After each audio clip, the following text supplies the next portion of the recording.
What's happening, everybody?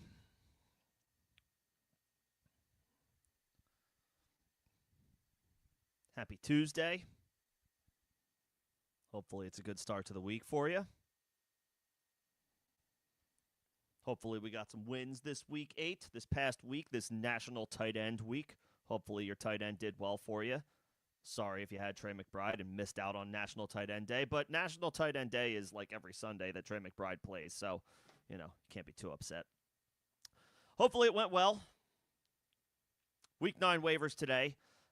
General wrap up from week 8. We'll get into all of that. Temperature check around the league, the latest info that we have heading into week 9. And then, of course, as always, your questions.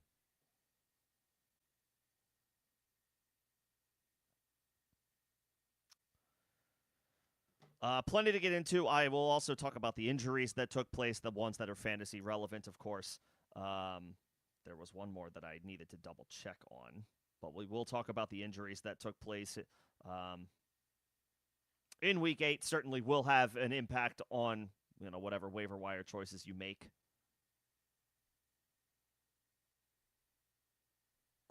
This week,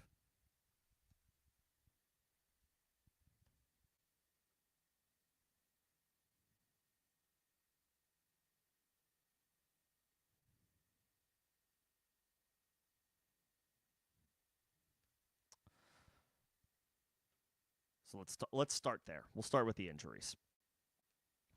Of course, the big one. Running back depth is always going to be tested in fantasy football, right? You're good until you're not. And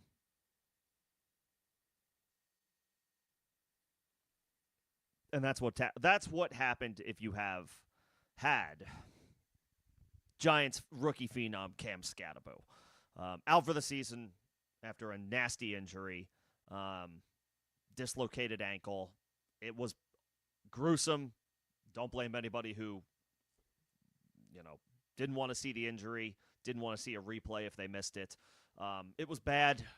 He had successful surgery, but he's out for the rest of the season. Scatabo will focus on his rehab and get ready for the 2026 season. Brutal, right? One of the darlings of the fantasy football season and the football season in general at this point has been Scatabo. He has breathed life into this Giants offense, even in the absence of Malik Neighbors, who the team lost early this year. Rave reviews all up and down the map. Clearly was underdrafted in the NFL draft. He fell to the 4th round. He should have gone higher than that. It's clear as day now. Unfortunately, season cut short. Would have been a great rookie season, easy contender for Rookie of the Year, one of the finalists he would have likely been. But unfortunately, it wasn't meant to be. Scatabo down for the rest of the year. That puts Tyrone Tracy as the primary waiver wire pickup ahead of week 9. And obviously, first and foremost, wish Scatabo the best in his recovery, return to action. You obviously hope that he gets back to 100% or back to full strength. That can be a tougher task for running backs, but Scatabo isn't necessarily a guy that's built on breakaway speed or anything like that. He's a great athlete, but that's not necessarily like the trait that is like in jeopardy here based on the injury. And he's young. He's a rookie. So it's just younger players have a higher likelihood, a higher percentage of coming back from a severe injury than a veteran who has accumulated more hits, more wear and tear. So the odds are good. If you're worried about Scatabo in Dynasty, I wouldn't be. I wouldn't trade him. I wouldn't sell. We can be optimistic here. Obviously, hope for the best in his recovery. But Tyrone Tracy, the Week 9 priority pickup, he's probably already rostered in a lot of leagues. I think he hovering around like 40 to 50% rostered in leagues. So he's already, somewhat unavailable. But that means in half of leagues, he's out there and available. He's worth a number 1 priority. Obviously, Devin Singletary is still there. He's probably more of a look in deeper leagues. Tracy is the younger player, and again, the Giants are headed toward yet another season where they're going to be in development mode, analyzing mode, preparations for next season mode. Let's call a spade a spade. They're 2-6. They don't have Malik Neighbors or Cam Scatabo for the rest of the year. It's probably curtains on any chances they had at competing for a playoff spot. Devin Singletary is not part of their future. Tyrone Tracy might not be either, but he probably has a better chance of being part of their future. So I would imagine he is the primary guy that they give opportunities to in the backfield moving forward. Singletary got into the game. How many snaps did he have?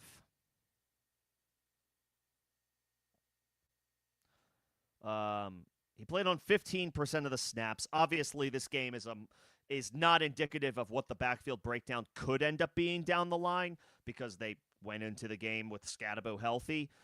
He saw 15% of the snaps. Devin Singletary did. Tyrone Tracy, and again, this is probably 63% of the snaps for Tyrone Tracy. He had significantly more opportunities than Devin Singletary. He's the primary pickup of this week in all likelihood, depending on, of course, who your other options might be. But he's going to be their guy in all likelihood rest of the way. He may cede some opportunities to Devin Singletary. And, of course, Tracy does have ball security issues. It's not a lock that he maintains this job over the course of the season. If he's going to put the ball on the ground, then the Giants may go to Devin Singletary. Obviously, we don't want to play scared, and therefore he is still the primary pickup. But in deeper leagues, 12-team leagues, 14-team leagues, Singletary is worth a look as well. And you could probably get him for cheap, if not outright, like free after waivers clear.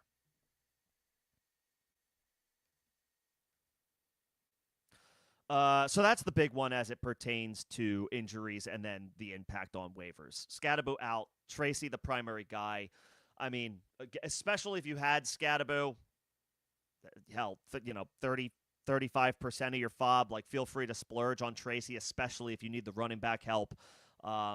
Maybe more in the 15 to 20% range if you maybe don't have Scatabo, but we could always use running back depth, right? I don't care who your backs are.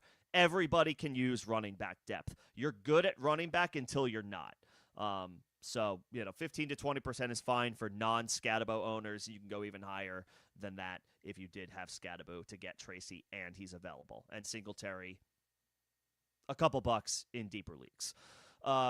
Couple other injuries. Saquon Barkley picked up a groin injury. That'll have to be monitored. Of course, the Eagles are going into their bye week, so he has the bye to get ready. If you're looking for like a long-term deep stash, Tank Bigsby got opportunities against the Giants week 8. You probably don't have to spend that much to get him again because the Eagles are on bye, so you're not going to have him this week, so that maybe makes him a little less enticing. Plus, Saquon has now a week off to get right. Worth a look as like a deep stash. You probably don't need to spend any waiver, like $5 on him. You could probably stash him for free if you don't need a guy this week. Quinshon Judkins, AC sprain. He is currently day-to-day, so obviously his availability for Week 9 is not a guarantee. Dylan Sampson's on the waiver radar as, again, a deeper stash. Probably not a guy that's going to get a look in 10-team leagues, but if you're in a 12-team league, a 14-team league, maybe a 10-team league if running back is thin and, a lot of people have a lot of running backs and are hoarding running backs, then maybe that's an option, but not shallower leagues in all likelihood. Nevertheless, if Judkins does sit out, then Sampson would figure to see a significantly expanded role with Jerome Ford probably mixing in as a change of pace. But that'll have to be monitored, of course, as the week progresses. We do not know what Judkins' availability will be, and we do not necessarily know what the backfield breakdown would be in the event Judkins misses. But Sampson would be the preference to Jerome Ford if Judkins misses. A couple wide receivers suffered concussions, Luther Burden, Marvin Mims, so they will have to pass protocol this week in order to play in Week 9. I regularly bring this up when it comes to concussions, and obviously we've all been around the block at this point. This is not earth-shattering news. It's not easy to play the week after sustaining a concussion. So deeper leagues or places where you're looking to maybe stash a guy like a Burden, he's probably not going to play Week 9. And then Harold Fannin left the game with an undisclosed injury, did not return. I've not seen any significant updates there, so if anybody else has seen anything, feel free to point me in that direction. but I haven't seen anything about that. And he doesn't currently have an injury designation, at least on Sleeper, from what I saw. So maybe he's good, but left the game with some undisclosed situation. That'll have to be monitored. Not without having a great game first. 6 catches, 62 yards, and a touchdown. Harold Fannin continues to look really good. So hopefully he's okay. Those were the big injuries.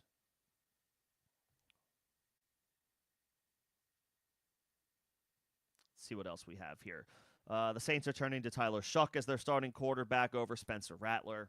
I told, if anybody caught me last week, if you had an open roster spot and the LA Rams defense was available, I told you to pick them up. Hopefully you got them, because now they, coming out of their bye week, get the rookie making his first career start at home. The Rams are going to be one of the best plays on the slate this week. So hopefully you grabbed them last week or held on to them if you had them already. If they are still available, they're going to be one of the top waiver wire defenses to add, again, coming out of their bye week. The Cardinals cut Michael Carter, but they do intend to re-sign him, so that makes Bam Knight somewhat intriguing on the waiver wire. Kind of an interesting transaction that the Cardinals are doing. I didn't see the reasoning behind it. I'm sure Jonathan Gannon said something about it or will say something about it at some point. But the fact that they just outright cut him meant that they weren't afraid to lose him, even if they do intend to re-sign him. So I think that's a vote of confidence for Bam Knight for at least one more week until Trey Benson comes back. He should be nearing a return based on the IR rules, but whether he is actually healthy or not remains to be seen. Terry McLaurin left Monday night's game.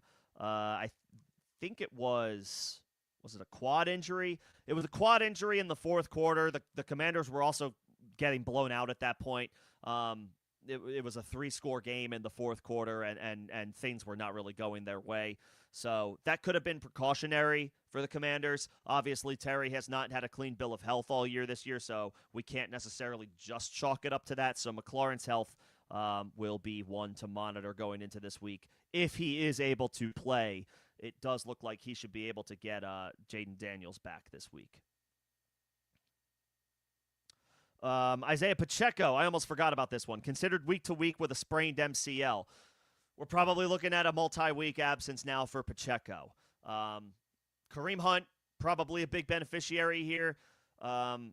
He's got more short-term appeal than Tyrone Tracy in all likelihood, just because of how much better and how much more reliable we can have, how much reliance we can have in the Chiefs' offense compared to the Giants' offense. Week to week, no disrespect to Dart and the Giants, but we're talking about the Chiefs here. We're talking about Patrick Mahomes. Kareem Hunt, probably the beneficiary. You're hoping he falls into the end zone and accumulates somewhere around 50 scrimmage yards, at this stage of his career on a week-to-week basis. But he does have a good matchup against Buffalo this week, who just lost starting defensive tackle Ed Oliver on injured reserve. So a bad defense, especially against the run, gets even worse. So Kareem Hunt, a decent flex play this week. I would say Tracy still has more long-term appeal, like short-term and long-term appeal. Hunt might be a little bit more just short-term appeal. Oh, and Carter re-signed with the Cardinals practice squad. Got it. Again, Bam Knight, a guy that shouldn't cost as much on waivers compared to guys like Tracy or Kareem Hunt, and could get a start this week coming out of the team's Week 8 bye. I would say Kareem Hunt probably has the most short-term appeal for waivers. Tyrone Tracy has plenty of short-term and more long-term appeal than Kareem Hunt, so I probably would still spend a little bit more fob on Tracy than Kareem Hunt. But again, if you need a guy immediately, like now, you need help now, Kareem Hunt probably sees the bigger boost just by being in the better offense. And then guys like in deeper leagues, Bam Knight would be like third probably for me on the running back pecking order. And then you could take shots on guys like Devin Singletary and Dylan Sampson. Sampson before Singletary. Behind Hunt and Tracy. Lamar Jackson's expected to make his return on Thursday night against the Miami Dolphins, so you can fire Lamar up as a high-end QB1 like you normally would. You can also start the pass catchers with a little bit more confidence. Zay Flowers, Mark Andrews. It's a great matchup against Miami. Whether they will come through is another question, but at least they get Lamar Jackson back, so you can feel a little bit better about them.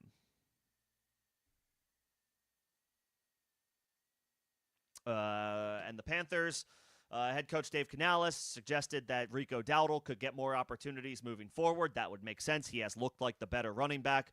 In 2 games a couple of weeks ago without Chuba Hubbard, he looked like a dominant player. And with Chuba back in the lineup the past 2 games, Rico has still looked like the better player, although it was a little bit more of a split backfield.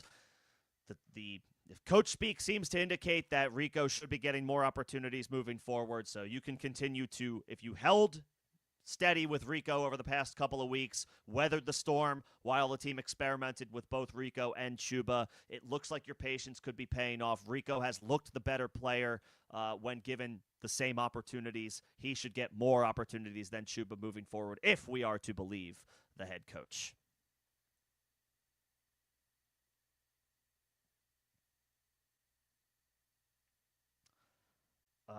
Okay, I think that's most of the general updates plus the injuries.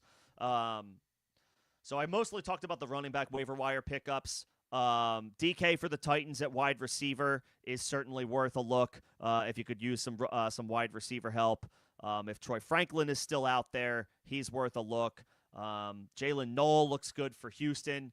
They should continue Houston should continue to see what Jalen Noel and Jaden Higgins can do. Therefore, both should continue to get more playing time. Noel looks to be a little bit more consistent than Higgins right now. If you're looking for some wide receiver help. And then Kayshon Boutte, once again, I think he's rostered in anywhere from 40 to 50% of leagues, so he's not as widely available, but if he is still out there, I mean, he's getting great quarterback play from Drake May. He's a little bit boom bust, but there are worse dart throws to take than guys that can just run down the field and catch a bomb for a score. So at wide receiver, DK, Boutte, Jalen Noel, Troy Franklin is still out there in a lot of leagues, and the like. I will also mention Isaiah Davis at running back. Both guys looked incredibly good against the Cincinnati Bengals. The Jets' offense is also a very difficult one to trust, and Breece Hall is still there. However, Breece Hall his name has been in the trade rumors, the trade wins. I don't know that the Jets will necessarily trade him. They probably should. It is a lost season for them, and Breece Hall, in all likelihood, will not re-sign a contract with them this coming offseason. I can only imagine he will pursue greener pastures. Literally and figuratively. So Isaiah Davis is an interesting stash for right now. If Breece doesn't get traded, then he's probably nothing more than a Breece handcuff the rest of the way. But he is intriguing. He is the direct handcuff. He is the RB2 for the rest of the season. So Braylon Allen is going to probably miss another, 6 to 8 weeks, maybe a little less than that, 5 to 7 weeks. I mean, it's Isaiah Davis's opportunity for at least the next month and a half. And then, of course, we'll see what happens with Breece. So another deep guy to take a look at in deeper leagues on the wire.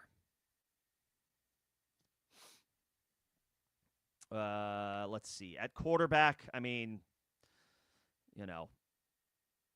Joe Flacco, if he's still out there. Aaron Rodgers has been playing well, and the Pittsburgh Steelers defense is not good. So the Steelers have to air it out quite a bit. Their supporting cast isn't great, but Rodgers' volume is pretty strong. So Rodgers is worth a look at quarterback. J.J. McCarthy is expected to come back this week for Minnesota, so in deeper leagues, you could take a shot on him. He's only rostered in about a quarter of leagues. Those are some decent guys to take a look at. At tight end, obviously Gadsden was the big pickup last week. That's certainly not going anywhere.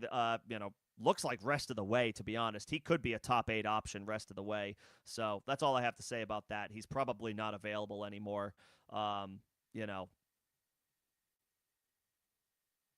If David Njoku was dropped, keep an eye on Harold Fannon's status. Njoku is available in about 40% of leagues. So in all likelihood, he's not available for you, but keep an eye out. You never know. And then, Mason Taylor, Dalton Schultz, Theo Johnson. Theo Johnson could be seeing a few more opportunities moving forward if they throw the ball a little bit less to the running back now that Scatabo is out. Maybe the tight end picks up a few more short and intermediate opportunities. That could be Theo Johnson. As always, tight end is a matchup-based situation, so we just want to target good opportunities and not necessarily the hot hand from the previous week. What we might want is the tight end who played the team that the guy who popped off against played last week instead of that guy, if that makes sense. Case-by-case basis. All right, I think that generally covers waivers and injuries. If there is any one specific situation that you want me to talk about, I can. It's time for me to go through my spiel. Whether you've been here before, welcome back. If you were here for the first time, welcome in. No matter when you ask your question, members get first crack. They get first priority. That is a perk of being a member of the channel, getting your questions responded to and answered to out of order in priority order. You can find details about becoming a member if you are not a member and are interested in the first link in the description of this live stream and all videos and streams on the channel. You can also send a super if you are feeling generous. That would also be a line jumper and a way to get your question answered out of order and much faster. If you are not a member and you do not send a super, I will get to your question, but I do ask for some patience as I work through member questions and supers first. Whether or not you are a member, if you are enjoying the stream and the conversation, if you could just like the stream, that helps me out for algorithm purposes. Appreciate it in advance. I see Nino. I see Mike. Let's see. What other members do I have in here? I see Greg. I see Fortune. What's going on, everybody? Appreciate you guys coming in and hanging out and the support and everybody, but members get the shout-outs. Let's get into it. Trade talks right now for Nino. You were offered CeeDee Lamb, Zay Flowers, and Rico Dowdle for McCaffrey and Jacoby Myers. And you could certainly use some wide receiver help. Diggs is a solid player, but not a one. Jacoby has been not good. Ayamanor is a rookie in a bad spot, and Burden has been up and down, also not in a great spot, and is now injured.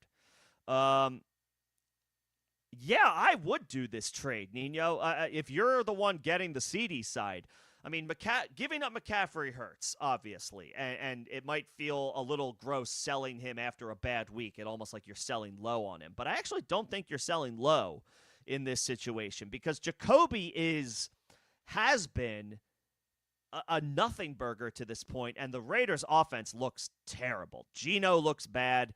The offensive line looks bad. I know they're coming out of their bye week, so maybe they've had a chance to fix some things, but, I mean, we haven't seen anything to believe that the Raiders will just magically become this great offense coming out of the bye week or that they'll find any form of, like, high-level consistency. Maybe with Brock Bowers coming back, they find a little bit of stability, but they have not been good at all. So you're not really losing anything. For me, this is a 3-for-1 trade as far as I'm concerned. You're giving up McCaffrey for CeeDee, Flowers, and Dowdle. I would do that. McCaffrey and CeeDee, okay, they're both top 10 assets rest of the way. However you want to rank the running backs and wide receivers, whether you have full PPR, half PPR scoring, it's going to change on a case-by-case basis, league-by-league situation, scoring settings, all that good stuff. CeeDee and McCaffrey are top 10 options. Maybe McCaffrey's top 4 and CeeDee's top 7 or 8, right? Like, they're top 10 plays rest of the way. Flowers and Dowdle, though. Flowers is probably like a top 20 wide receiver, with Lamar coming back healthy. And Dowdle now, especially with the good, with the positive vibes from Coach Canales today, he's probably a top 20 running back rest of the way. And there's less debate there because we lost a great one in Scatabo for the season. So Dowdle by default moves up a spot or two. I would do this trade. Like, it's a notable downgrade going from McCaffrey to Dowdle, but to get CeeDee and upgrade from Jacoby to Flowers, the way you look at it, like, if you look at it that way, like, yeah, I would do that trade. I would do that trade. You had McBride, but luckily had Kittle. There you go. Kittle came back to life after that goose egg week 7. We knew that he would. And then could I rank these 3 in priority? Okay, so I did kind of cover this. when I went over waivers. But just to like quickly recap, and I can expand on this if you would like, Nino. But just to quickly recap, I would say Hunt is like the short-term guy with no Pacheco, just because the Chiefs' offense, we expect them to be better on a drive-by-drive basis than the New York Giants. However, for the long haul, I would say Tracy is the better pickup, simply because Scadabo's not coming back, and Pacheco, it should come back. An MCL sprain and a dislocated ankle are apples and oranges as far as injuries. We're expecting Pacheco back, let's say worst case, within a month. Scadabo's done for the year. So Hunt, more of a short-term guy, short-term boost. Tracy still has short-term value, but he has the long-term value as well. So it would depend on what you need. And then Bam Knight would be third for me in both scenarios, like short and long-term. I just don't trust the Cardinals. I know they've got a good matchup against the Cowboys this week coming out of their bye, but Bam might only be relevant for a couple of games. Obviously, he has some long-term appeal if Trey Benson is more injured than we know. It's just like they could elevate Michael Carter again. And I just don't trust. I just don't have good vibes on the Cardinals offense. I don't have good vibes on Jonathan Gannon. I don't have good vibes on Kyler Murray. They're 2-5. They're not a good football team. At least the Giants had a little bit of a spark this year, and they still have that in Dart. Because if you ask me, like, well, the Cardinals, if you're going to poo-poo the Cardinals, like, the Giants are 2-6. Yeah, but Dart gives them hope. Kyler does not give the Cardinals any hope. Sorry about it. So Bam is third for me. Tracy has long-standing longevity now, and Hunt has a permanent role and a short-term boost in the better offense. Hunt, Tracy, Bam Knight.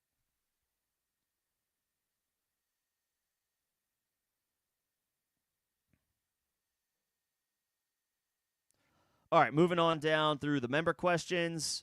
This is a follow-up to the trade. You could also do Debo and Tucker instead of Flowers. No, I'd rather have Flowers. I'd rather have Flowers. He is the younger player, at this point probably the better talent than Debo, and he has the much better quarterback in Lamar. I mean, I guess Debo's getting Jaden Daniels back, but Lamar is a multi-time MVP. Daniels is electric and amazing. He had a great rookie year last year, but this is not the same Commanders team as last year. Just going on, I'd rather have Flowers. His situation is better with Lamar coming back. And for all the Ravens' trials and tribulations this year, I'm pretty sure they're still the favorites to win the AFC North. The Commanders are not the favorites to win the division. And I know I'm like, it's just like vibes, situation. What's better? What looks better on paper? Flowers' situation looks better than Debo's.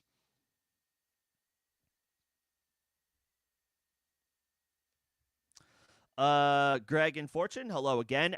Sell high on Travis Hunter. I wouldn't. I actually wouldn't, Fortune. First of all, he's past his bye week, so you have him rest of the year. Speaking of vibes, the vibes are not good. Like, they're not good right now with Brian Thomas. I don't think they're going to trade him, but the fact that his name has come up at all in trade conversations is mind-boggling to me. And he's dropped the ball this year. Multiple drops. Like, one of the biggest, I think he's one of the league leaders in drops. I'll double check that. But, the vibes are not great. With Brian Thomas right now. So by nature of the beast, I have to feel a little bit better about the second overall pick in the draft, who just had a wide receiver 1 week coming into his bye week, or just before his bye week. Now he gets Vegas coming out of the bye week. That's a great matchup. Houston, that's not as good of a matchup. But after that, his schedule's pretty good. He does have that tough Week 16 matchup against Patrick Surtain, but Surtain now is injured and is going to miss, 4 to 6 games. He could be back by then, but will he be Patrick Surtain at that point? I don't know. We're looking too far down the line, but the point is the matchups are good. He had an 87% snap share for the Jags offense again in the London game against the Rams. I think Hunter's vibes are good right now. I would not sell him. I would hold. If anything, if anybody needs wide receiver help and you're looking for somebody who you might be able to try to buy, You know, see if you can catch somebody sleeping on Travis Hunter if they need a running back and you have like a DeAndre Swift. Like I would definitely entertain something like that. I would keep Travis Hunter. Offensive snap share went up back-to-back weeks prior to the bye week, and the Brian Thomas vibes are not good right now. I would hold Travis Hunter if I had him. Let's see.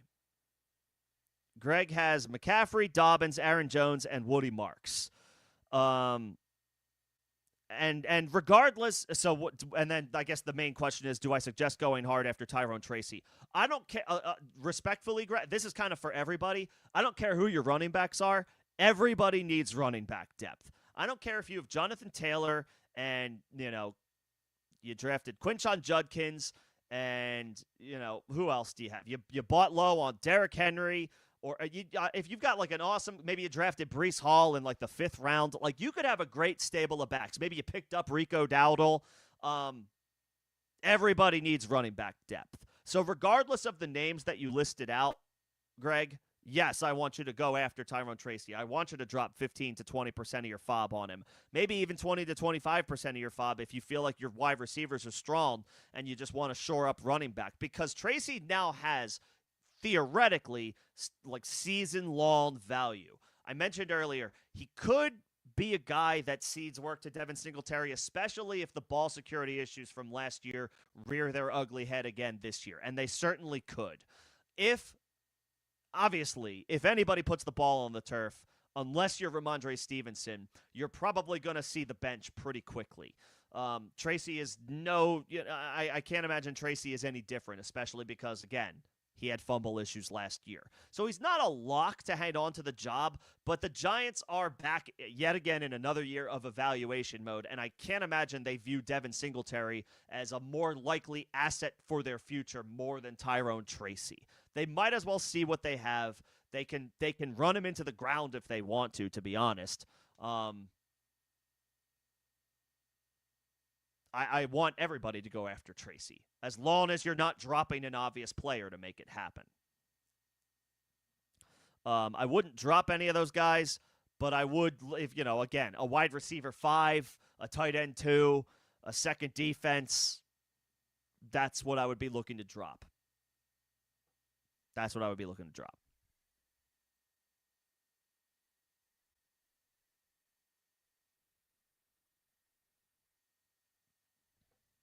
Okay, and you followed up with your wide receivers. Nico, Garrett Wilson, who could be coming back soon, Debo, Keenan. I mean, yeah, I would definitely look to trade Dalton Kincaid, who is like an asset this year. He is a worthy starting caliber tight end for fantasy this year. I know that the Bills didn't have a huge passing yardage output this past week. That's because they absolutely killed the Carolina Panthers. I feel like Kincaid had a long catch. That was his only catch, a 23-yard catch. Okay, but that doesn't matter to me. He still has 4 tight end 1 weeks on the season. Had the Bills needed to throw the ball more in that game, Dalton Kincaid would have been involved. Tight end 1 week 1, tight end 3 week 3. This is all obviously dependent on scoring and will vary. But he was tight end 12, low end tight end 1, high end tight end 2, depending on your scoring in week 4, and the tight end 8 or 9, depending on your scoring week 5. He is a tight end 1. I would absolutely trade Dalton Kincaid. Maybe you could package, try to do a 2-for-1. If you're nervous about Aaron Jones, like maybe try to do Kincaid and Aaron Jones for a wide receiver, and then you could pick up Tyrone Tracy. Just like you can get creative with it. But you don't need Kincaid anymore. You have Trey McBride. I would be aggressive trading Dalton Kincaid. Because Trey McBride is your guy rest of the way. If you have Trey McBride, that's for anybody as well, just to throw it out there. If you have Trey McBride, like, congratulations, you have one of the best tight ends in football now past his bye week. You do not need a tight end 2, even if there's a fire. If you have a tight end 2, trade that tight end 2. Be aggressive trading that tight end 2. You do not need that player anymore. Get a flex play back in return. if you're in that situation. And Fortune, you need running back reinforcement. I mean, I wouldn't want to trade Hunter unless you're getting a damn good running back. You better be getting a really, really good running back. I don't even like. I guess could you take a shot on like a Quinshon Judkins is banged up right now. He may not be available, and obviously trading for injured players is always volatile. But like, I would not be settling with Travis Hunter. If you really need the running back help and you feel good about your wide receivers, I just would say I wouldn't settle. And I feel good about Travis Hunter for like, more continued development, progression as a rookie. Rookies get better. Their arrow trends up. We're now in officially the second half of the season, and Hunter's passed his bye. I expect some pretty good things from Travis Hunter from here on out. So I would not settle. I'll just say that. I would not settle. And Greg, I mean, I love the Rams right now. They're coming off their bye week. They are good. They are supported by a good offense, and they are playing a rookie quarterback making his first career start on the road in Tyler Shuck. I love the Rams this week. The Lions get the Vikings. That should be pretty good. J.J. McCarthy's been questionable in the very short stint that we saw him. The Chargers are against the Titans. Great matchup. New England has Atlanta. That looks enticing, but obviously it's a little less appealing if Michael Penix returns. If it's Kirk Cousins, obviously it's enticing. And the Packers look like one of the top defenses in football. I'm playing the Rams. Tyler Shuck on the road in his first career start. Yeah, give me the Rams. Give me the Rams. What's going on, Rojo? Good to see you. Would I accept a second for Scadaboo? I'm holding. I'm holding. I'm holding Scadaboo. Obviously, when a player suffers a significant injury, and you're playing Dynasty, the first thing you're worried about is their longevity, right? Their long-term health and whether or not they're going to be able to get back to full strength. I mentioned at the top, like Scadaboo is, first of all, he's young, right? He's in the very beginning of his career. Young players just have a stronger, better likelihood of getting back full strength from a serious injury than a veteran who has more tread on the tires, more wear and tear. So I'm a little bit more optimistic for Scadaboo in that regard. He also looks damn good, and generally speaking, it wasn't like he looked like a decent player just getting an opportunity because of an opportunity. Scadaboo took that backfield over and looked like one of the better running backs, one of the top half of the league running backs in the league for the past month. Like, you bet on talent, right? You bet on talent to shine through, to come through, to overcome in these bad situations, these long rehab situations. I would bank on Scadaboo. I would not sell for a second-round pick. As far as I'm concerned, I have the guy that I would want to spend a second-round pick on and then some. Because just last week, I don't think I would have accepted. I mean, yeah, I probably wouldn't have accepted a first for him. Maybe a top 3 first, but not a late first. If you offered me a late first for Cam Scadaboo in Dynasty, I would tell you what else, or I would come back and say, what else are you giving me? So just because he's, yes, it sucks that we don't have him for the rest of the year. If you're competing or contending, it's a huge hit. I'm not selling for a second-round pick. I'm holding and I'm buying it. I'm buying the talent. I'm buying the talent.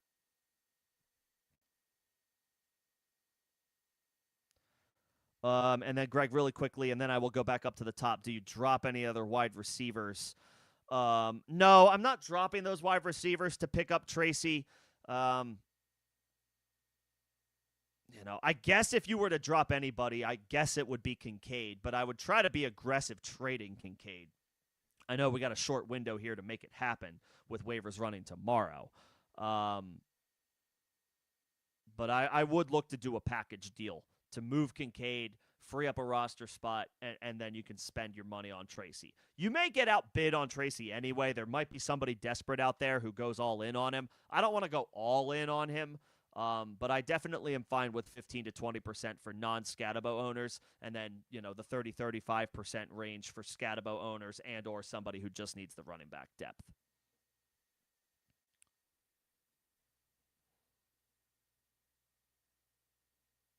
Oh yeah, got it.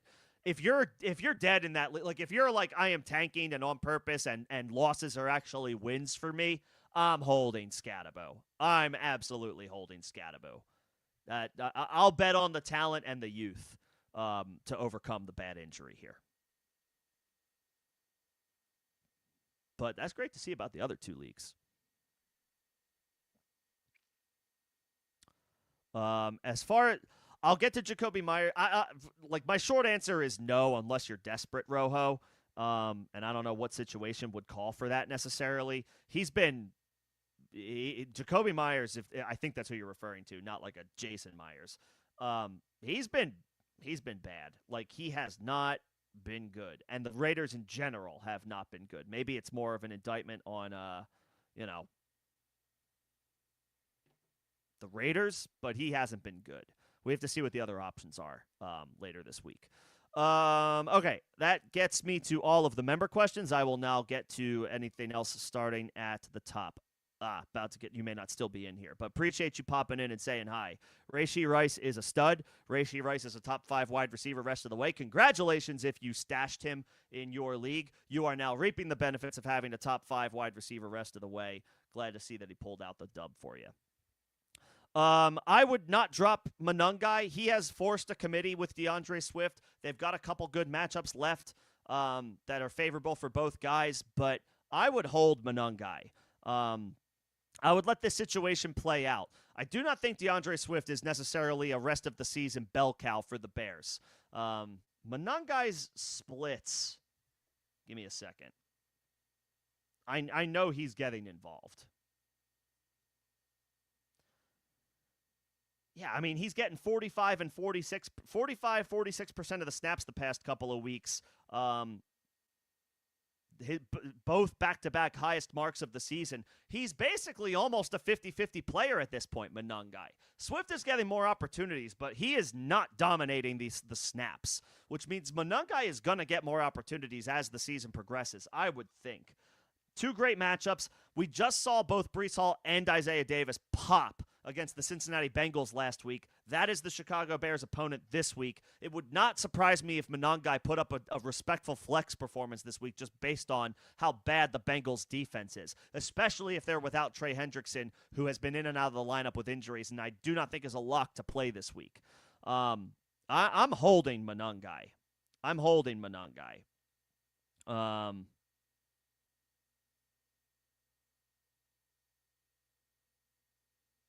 Now, Henderson, is that Travion Henderson? If Travion Henderson is on waivers, am I thinking of the right guy? Am I thinking of somebody different, or is that did somebody drop Travion Henderson? Then okay, fine. Yes, drop Monangai. I'll take the flyer on Henderson. Henderson should not be on waivers. He should be on rosters.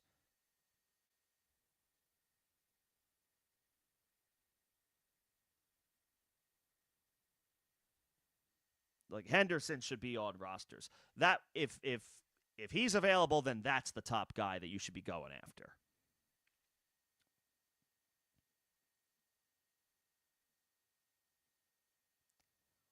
Lance, I appreciate it, bro. Thanks for stopping in.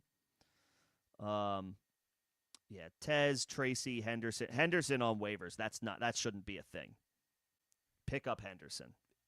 Spend on Henderson. Let's see. You have Stafford. You lost Scatabo. You have Dobbins, Jacobs, Judkins, Dowdle. If you have Stafford, I'm okay with just moving forward with Stafford because he's going to get Puka back. He still has, he already had Devontae Adams. He's got the best tandem of wide receivers to throw the football to. I would just hold Stafford, and yeah, I would use the top waiver claim on Tracy. This is when it's worth it to use it because, in all likelihood, Tracy will have season-long value. Again, he could He could hit the bench if ball security issues rear their ugly head again compared to last year because Tracy had fumbling issues in 2024 as well. But he's worth the roll of the dice. He is worth he's worth the lottery ticket. He's not anywhere close to as talented as Scatabo, but the opportunity is wide open for him rest of the way. It's worth the shot. It's worth the shot.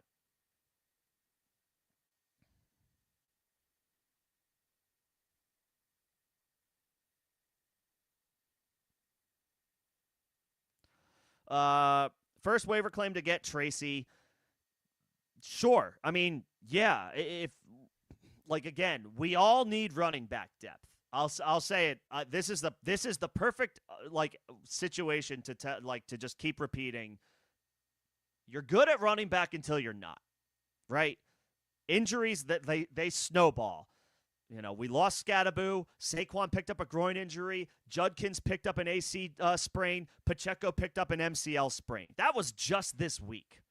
Now, Saquon's on his bye and has time to heal.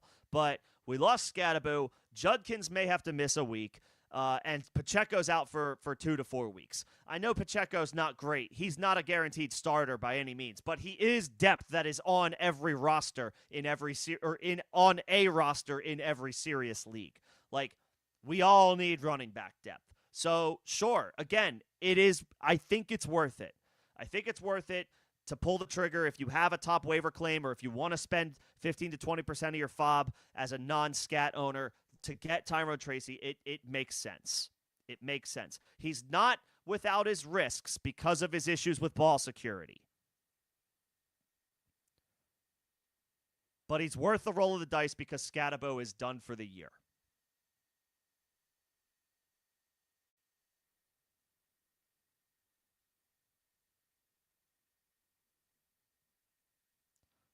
Taylor, Kyron. I mean, you've got a lot of really good options.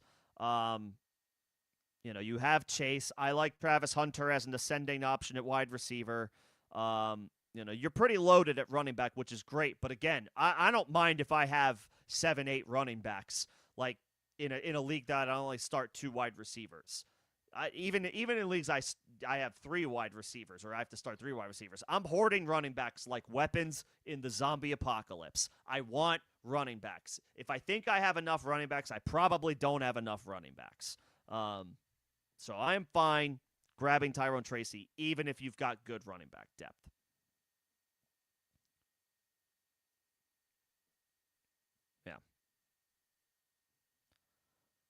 If you're in a great spot, you're undefeated, you're 7-1, you've scored 1 million points, you're not feeling any sense of urgency, sure, fine, you can hold. But there's just no guarantees, right? There's no guarantees that another lottery ticket will come along. Will one? Yeah, probably, but we don't know what the dynamic is going to be. We don't know what the situation is going to be.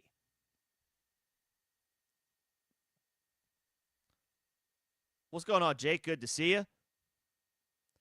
Achane, Vidal, Harvey, Henderson. Yeah, if you don't get Tracy, I'm perfectly fine with Tajay Spears. He looks like he's taking over that backfield in Tennessee. Tony Pollard's not going to completely go away, but Spears' issues are just his health, his durability, his availability. The talent is there. He can provide a spark, a big play for this offense, which desperately needs it. They are so lacking in playmakers right now. So, yeah, I'm totally fine with grabbing Spears if you can get him. And you miss on Tracy. That's totally fine. That's totally fine. What tips the scales? I guess I still prefer Tracy to Spears. Just because the Giants' offense right now, even without Scatabo and Neighbors, looks better than the Titans' offense. Will that stay the same for the rest of the season? I don't know. But right now, the Giants look better with Dart than the Titans do with their bad coaching situation. I mean, Cam Ward looks promising, but he's in a bad situation. It's not an ideal spot. It's not an ideal situation. So, I'll slightly take the Giants situation. Neither are spectacular, But the Giants have done a little bit better on offense this year. More than a little bit better. They've just been better on offense this year than Tennessee has. So Tracy over Spears. But I like Spears as like a flying under the radar guy, like secondary waiver wire pickup this week.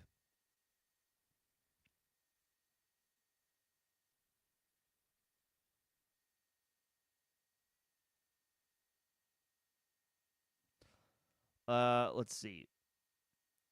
Is Love a drop? No, I mean, Love's not a. If it's for Tyrone Tracy and you need running back depth, sure, drop Love if you have Stafford. That's fine. But like, that would be yeah, like Spears, Tracy, Kareem Hunt, sure, fine. You could drop Love if you have Stafford. Like Stafford's playing great. Now past his bye week. Best wide receiver tandem in the NFL right now. I know the Bengals can make a case for that, but Puka and Adams like still feel like they're top dog right now. So you can drop Love for a running back pickup.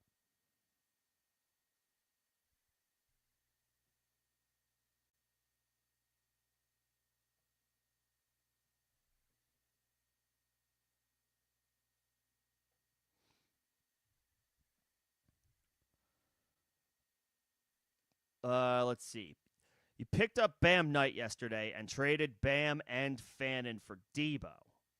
You have Goddard and Hunter Henry. Okay, you have Daniels, so you're stacking with Debo. Yeah, I mean that's fine. That's fine. You know, Debo's not like a world beater for me, but you took a running back that I think he's got a little bit of short-term appeal, but probably not a ton of long-term appeal in Bam Knight. I do like Fannin quite a bit, but you don't need 3 tight ends. So Goddard and Hunter Henry are fine to hang on to. And you grab the Debo stack with Jaden Daniels. Yeah, that's fine. That's fine. I don't mind that. Of course, it depends on who your other running backs are, but I don't mind that.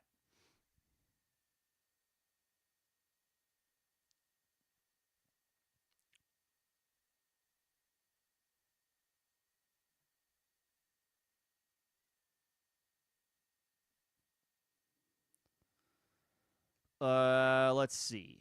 8-man PPR. Tracy, Vidal, Hunt, or Benson. So you're not looking for long term unless I think they have really high upside. You have Bucky, you have Hampton, you have ETN, you have Swift. I mean, I kind of think you should try to prioritize Vidal since you have Hampton, because that's the handcuff. And Vidal has been killing it recently, and he's in a great offense, great situation with Justin Herbert and the Chargers. I think Vidal is the guy you want to have because you can start Vidal every week until Hampton comes back, and then you can just it's just an easy switch, an easy swap when Hampton returns and is 100% healthy. That might be annoying for like a week when Hampton makes his return, but that's the situation I would want. I want the insurance policy to my investment. If my investment is Amari and Hampton and Kamani Vidal is playing right now, I want Vidal until I get Hampton back. That's the guy I would be prioritizing here. I don't know that Tracy has really high league-winning upside. I just think he is now incredibly valuable running back depth. So if you're looking for short-term help, I would rank it Vidal just because you have Hampton, then Hunt, then Tracy, then Benson, because Benson might still be another couple weeks away from returning. So give me Vidal of that group. And then again, I'm starting the Rams. The Chargers are in a great spot. Playing against the Titans, that's been a beatable matchup, an advantageous matchup, one that we want to target all season long. But I love the Rams' defense. Their pass rush is great. They're coming off their bye week, and they're playing Tyler Shuck at home in the rookie's first career start. I want the Rams everywhere this week.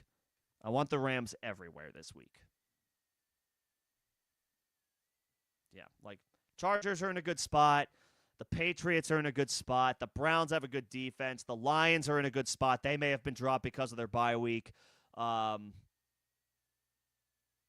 lots of decent options. I want the Rams. I want the Rams this week. Everywhere.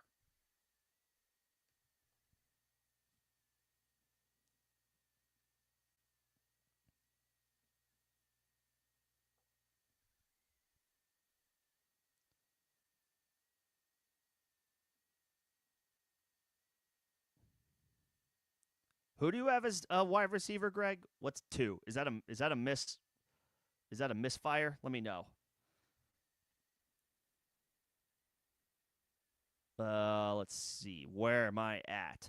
Drop Hunter Henry, Mark Andrews, or Vidal for Tyron Tracy. Not Vidal. He's playing great right now, and I don't know that we've got an update on Amarian Hampton's return to play just yet. You have Kraft. I would probably drop Henry because at least Andrews. I mean, Drake May is playing great as well, but we're talking about Lamar freaking Jackson here, and Andrews does get Lamar back. Now, Andrews does contend with Isaiah Likely for opportunities, whereas Hunter Henry doesn't really have a clear-cut competitor at tight end on his team for targets. But it doesn't really matter. You have Tucker Kraft. That's your guy. He's one of the best tight ends in the league officially.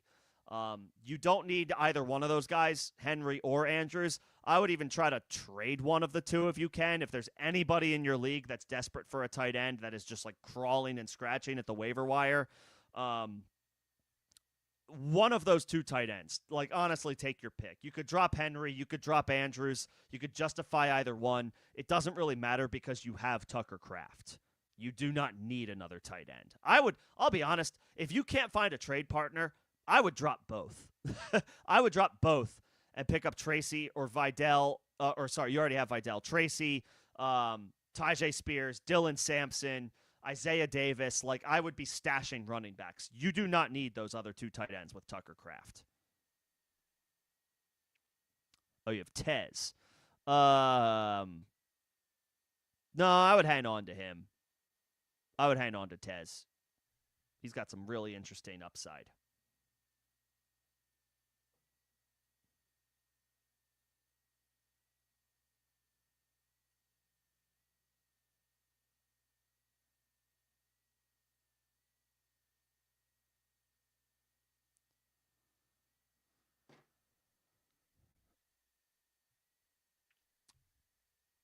Let's see. Where am I at? Okay, I already got this question. Drop both of those tight ends, and then, I mean, probably the two running backs are who I am starting. I do encourage you to, if you have start-sit questions, I can give you a really quick answer. This is for everybody, but I do encourage you to come back Thursday or Saturday or Sunday morning for start-sit help when we have injury reports, practice updates, all that good stuff to like definitively help make calls. That makes it easier, like, can make it a little bit more crystal clear. That being said, I would probably play the two running backs here, just going off of volume and I guess, well, I don't know the scoring, but definitely the volume for guys like Chase Brown and Vidal.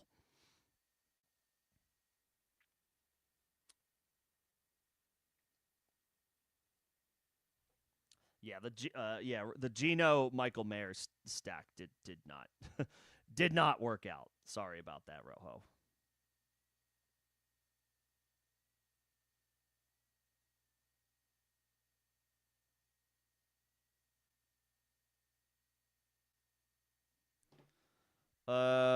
Let's see. So lost Scattaboo. You were offered Walker for RJ. I would not do that. Let's see. 2 receivers, 2 backs, and a flex. I'll tell you right now. Actually, here's what I'll tell you to do. It's a 1-quarterback league. You have Drake May. You could drop Brock Purdy. He hasn't been playing. Drake May looks like one of the best fantasy quarterbacks in the league this year. You can drop Purdy. He's probably wasted opportunities for you to pick up a running back or wide receiver to this point. I get wanting to hold him, but like Drake May continues to cement himself every week. This past week in a tough matchup being the latest example of he's just awesome. Drake May is great, and he's got a really good supporting cast, and he's running. He's doing all the things you want a fantasy quarterback to do at a high level and then some, and he just looks the part. You do not need Brock Purdy. I know he's got McCaffrey and George Kittle and, some decent receivers when healthy. Pearsall looks good. Jawan Jennings is solid. Brandon Ayuk could be good. But Purdy doesn't warrant being held at this point in one quarterback leagues when you have a stud like Drake May. I would drop Drake May, and you could target some running backs, a running back on the wire. I would hold R.J. Harvey. I would not trade him for Kenneth Walker. I would bank more on the rookie emerging more and having a larger role as the season progresses. I want to bank on R.J. Harvey and his big play upside. In fact, you could even – here's what I'll tell you to do. Here's what I'll tell you to do. You also have Tyler Warren at tight end.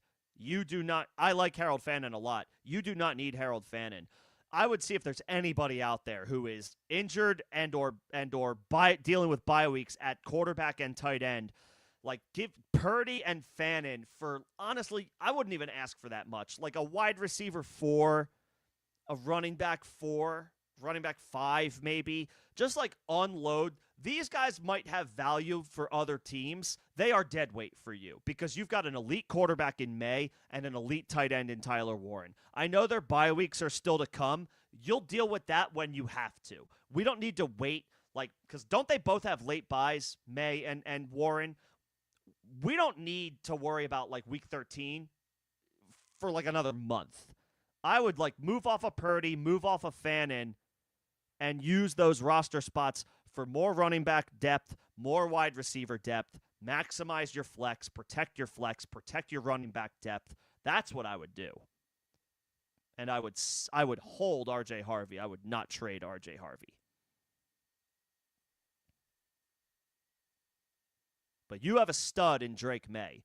You can move on from Brock Purdy, either through a trade or just cut him outright. And then, Greg, really quick. Spears would be Tracy, Kareem Hunt, Bam Knight would be the immediate guys. And then Spears, Isaiah Davis has a stash. Dylan Sampson is an intriguing name for this week. In deep, deep leagues, Devin Singletary, if you miss out on all those guys. But I can't imagine you miss out on them all. Tracy, Hunt, Bam Knight, and then, guys like Spears, Dylan Sampson, Isaiah Davis. Maybe Davis over Sampson in that order. But Spears is a perfectly fine guy to go after.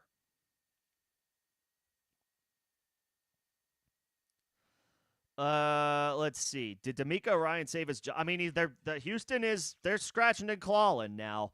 I mean, I don't think I would cut. I don't think I would trade Woody Marks. I know Nick Chubb got some opportunities this past week, but, I mean, Marks is the pass-catching guy. He's the younger player with the fresher legs. He's got a better chance on a play-by-play basis to outlast Chubb this season, again, as the younger player. I mean, if this is a dynasty question and you are, not competing this year, okay, fine, I get it. But if this is just redraft, if I have Woody Marks at this point, I'm not trading unless it's he's valuable running back depth. I need a wide receiver too. You may think that's asking for too much, but again, I will keep repeating it until it's blue in the face. You're good at running back until you're not, and that goes for everybody. All it takes is 1 week. And all of a sudden, again, look what just happened. Cam Scadaboo. Saquon is fine, but again, it's a groin injury that has to be monitored. Judkins, day-to-day, could miss this week. Trey Benson, still not quite healthy or ready to return. Who else did I mention that is banged up? There's another running back. Pacheco. MCL sprain. Like, this is, and I know some of these guys are not cream of the crop names, but like they are still valuable depth. So I'm not giving up Woody Marks for just anything. I would need a wide receiver too, and even then, I might just keep him if I like my wide receivers.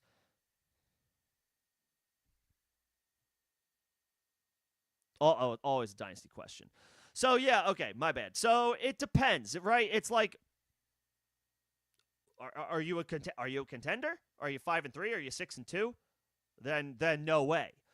If you're not a contender, if you're not feeling your team, if you're 3-5 or 2-6, and you're feeling like you're out of it, maybe you've got some pieces, but you just don't have enough to like compete this year, then yes, sure, fine, sell high on Woody Marks. Get a second-round pick, get a good young wide receiver, and a pick in return. Like, Woody Marks is a valuable asset right now for contenders. So if you do sell him in a situation where you are retooling or rebuilding, get multiple good assets, because you can ask for that. You absolutely can.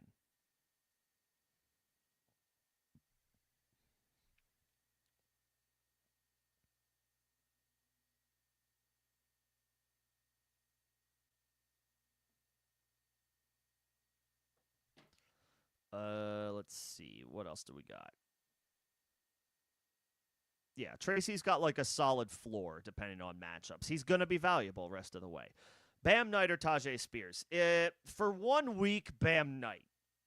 For multiple weeks, and like maybe he's tougher to trust because, Tony Pollard is still there, but Spears is the more enticing player, the younger playmaker, the better chance of creating a bigger play than Spears. Bam Knight for this week. Great matchup against the Cowboys. Trey Benson's not coming back, and they just signed Carter to the practice squad, so that must mean that Bam Knight is ahead of Michael Carter on the depth chart. There's no way he isn't with Carter on the practice squad. But for the long haul, for multiple weeks, for like a stash and hope for some upside down the line, Tajay Spears. Depends on your situation. It depends on what you need. Like for 1 week, Bam. For multiple weeks, Spears.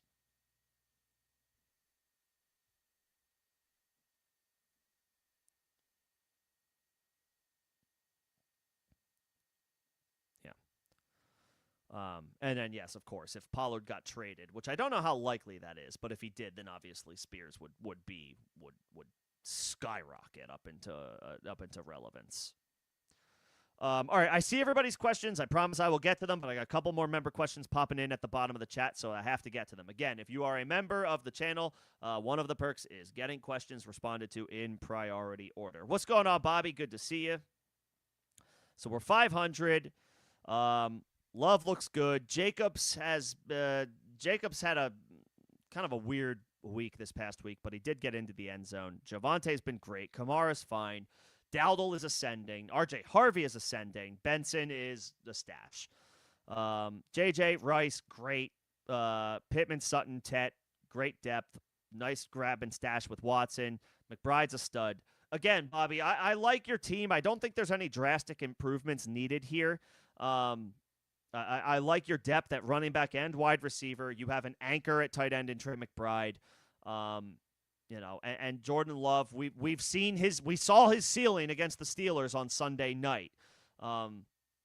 If you do not have a clear-cut better option, he's worth, continuing to roll with, continuing to go to.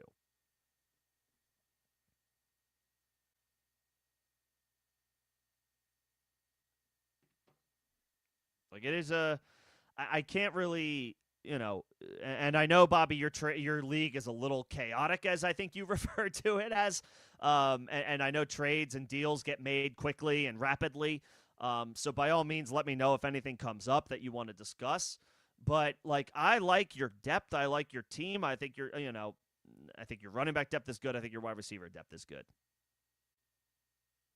Like, I could be talked into. You could dangle Sutton or Pittman for more running back depth, just because, again, we all could always use more running back depth. And with JJ and Rice, and one of either Pittman or Sutton, and plus Tet, you're in great shape.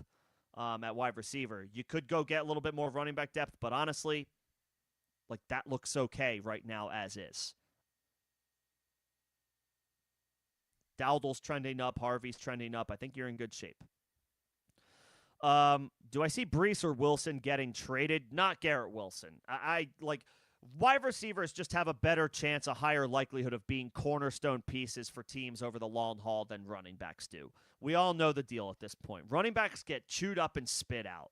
It's a cutthroat, cold business when it comes to running backs, especially those that are not first-round picks in the NFL draft. Brees was not a first-round pick, so he didn't get the fifth-year option. They can ride him in the ground, let him walk, see what Isaiah Davis has for them next year. They could just draft another guy next year, as they work toward a rebuild that Brees probably shouldn't be a part of. You don't re-sign a running back onto their second contract when you don't have a good team. And the Jets are sorely in need of a full reset starting in 2026. So Brees makes sense for them to move. I would not move Garrett Wilson, though. He has the chance to still be a pillar for that team. Whether he wants to be there or not is another question. That's not my question to answer. I'm not his agent, and I'm not Garrett himself. But he's still just 25. He'll only be 26. Like, you can still have, 4 high-level years with Garrett Wilson, and if you draft a quarterback high in the first round, Garrett Wilson presents a great, weapon, clear-cut wide receiver 1 and security blanket for a young quarterback to lean on and grow with as they take their lumps through the NFL.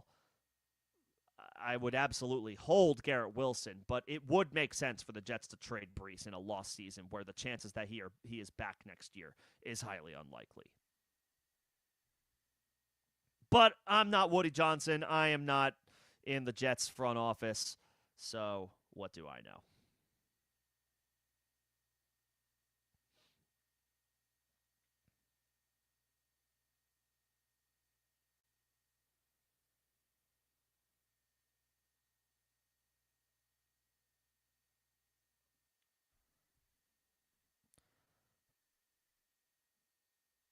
All right, what else do we have here? Who do I think has a better 2-year outlook for Dynasty, Mason or Rico Dowdle? So Dowdle has looked like the better player, in recent weeks. Mason has struggled. Now, Aaron Jones is the longest in the tooth of these of the running backs that are in this conversation, because Aaron Jones is the running mate of Jordan Mason. Chuba Hubbard is the running mate for Rico Dowdle. Aaron Jones is the oldest and is probably the closest to the end of his career of these 4 names. So Mason may have an expanded opportunity just based on that. That would, of course, assume, what we don't know is what type of draft capital or free agency resources do the Vikings use at running back in the offseason if they don't just, bring Jones back outright, which they could.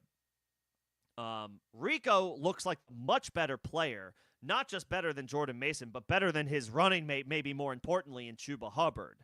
So I guess my answer right now is Rico. If you wanted to bank on the better situation, that's probably Minnesota. Better head coach, better quarterback prospect in J.J. McCarthy, and they don't have money tied up to any one player long-term like the Panthers do with Chuba. But from a pure talent perspective right now and a guy that's helping you win right now with better vibes, that's Rico Dowdle. That's Rico Dowdle.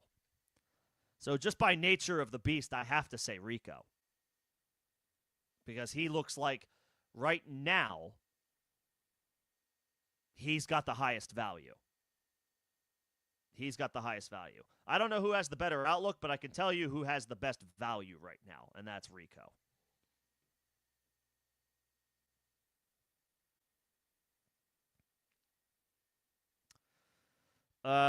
Start DJ Moore, Ricky. So again, we don't know if Ricky's going to play.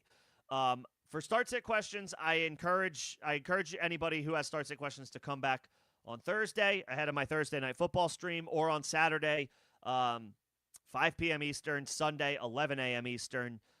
for start sit help when we have injury updates, we have practice reports, we have more information to go off of to ultimately make a call on start sit questions. We don't even know if Ricky's going to play. I think the last I saw was that he's going to be reevaluated this week, whatever that means. And DJ Moore's been up and down. Johnston has also been up and down. My inclination, I guess, is Johnston because he's in the best situation, but he just got goose-egged. So I would need to come back to this one, pending Ricky's health. Because he might end up being the answer if he plays, but we don't know if he's going to play.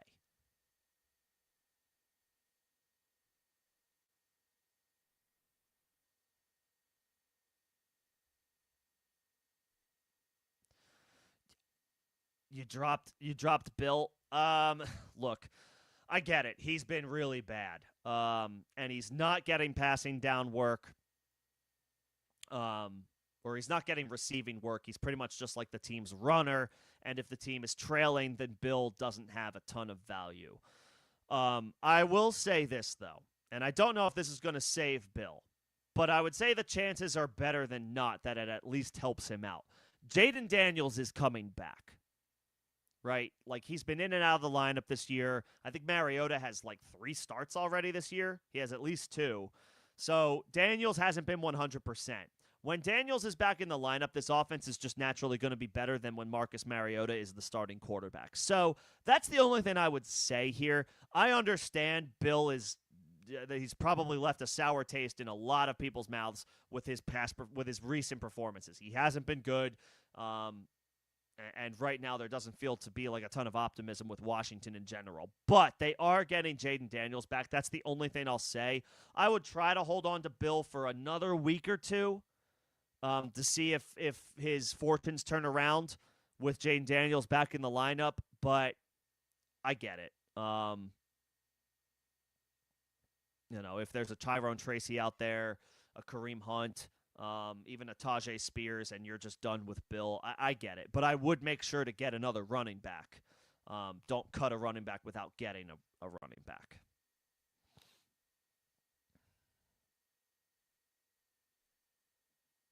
And then Bam Knight and Fannin for Debo. Okay. Yeah, I mean, your running backs you have 3 dudes. You have 3 dudes that you can highly rely on in McCaffrey, Barkley, and Jalen Warren, and then Gainwell is the Warren handcuff. So, yeah, I'm fine. I'm fine with that. I'm fine with that trade. Still fine with that trade. Still fine with that trade.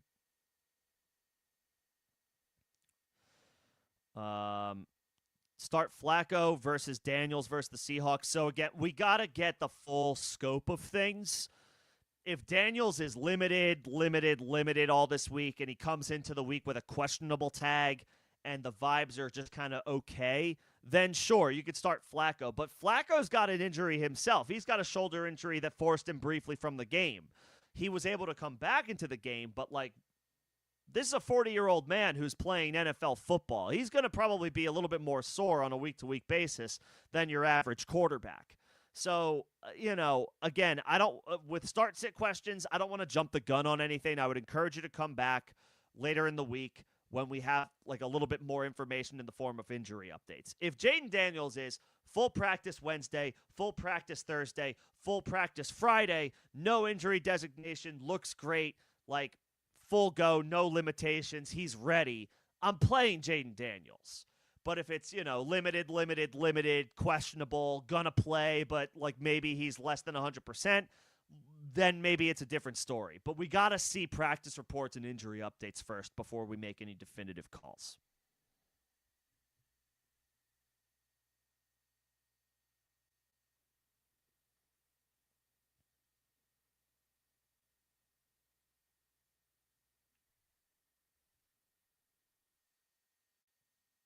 Okay, just to wrap this guy up. 3-5, second in points. See, that's tough. That's what makes this such a pain. So I wouldn't. So that in this situation, I would not trade Woody Marks. Not yet. if you lose the next, I'll keep this up. If you lose the next 2 games and you're 3-7, and it's like, okay, I have a lot of points, but bad matchup luck. It's not happening. If I lose one more game, I'm probably out anyway. Like, the points are probably not going to save me. I got to run the table just to have a shot at at one of the last couple playoff spots.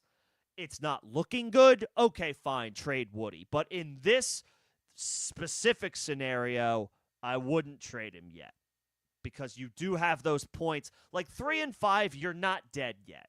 With that many points scored, you're not dead yet. So I wouldn't do anything this week. I would continue to hold.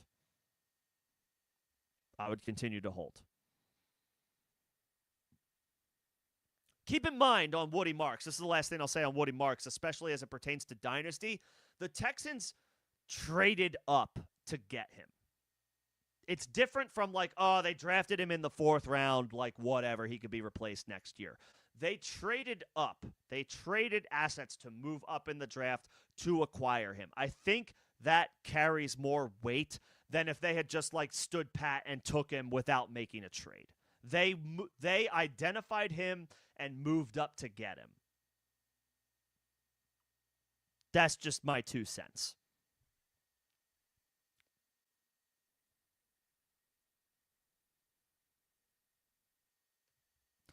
Let's see. Would I trade Chuba, Rico, and DJ Moore for Bucky? Yes. The Bucky alone, and the fact that you would get Rachaad White as well.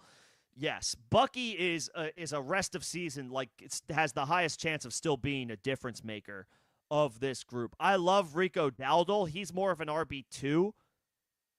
Bucky's an RB1. And I know Rachaad White is probably the least enticing running back of this group, but Chuba's losing value. Rico's gaining value, but Bucky is Bucky. Bucky is an RB1 rest of the way. Rico is probably a good to really good RB2 rest of the way, but as long as Chuba's there, he's probably going to have some role. Probably like, we could be headed toward a 60-40 split, maybe 65-35 split. So I still like Rico quite a bit, but Chuba's not going anywhere. When Bucky is healthy, Bucky is the dude, and he is an RB1.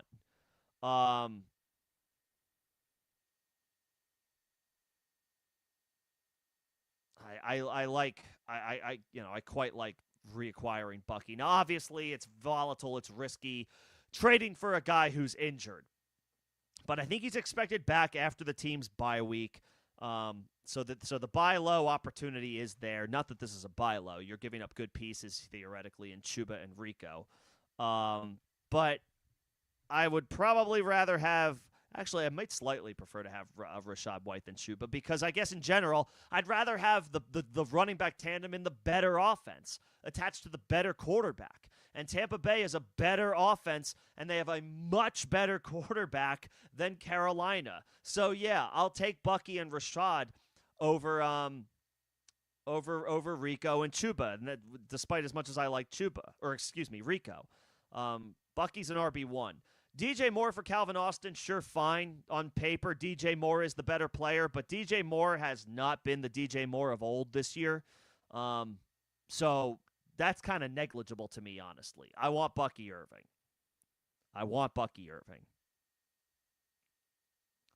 Oh, and you have Baker. Like, there you go. And you have Baker. So, like, Baker, Bucky, Rachaad, you have the Bucks combo. Like, yes, I want that. I absolutely want that. I would rather have the Bucky side.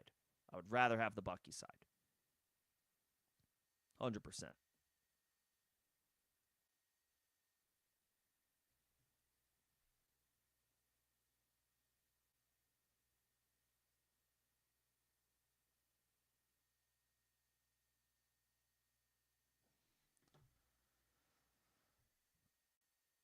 Yeah, give me Bucky Irving. That man is a stud RB1.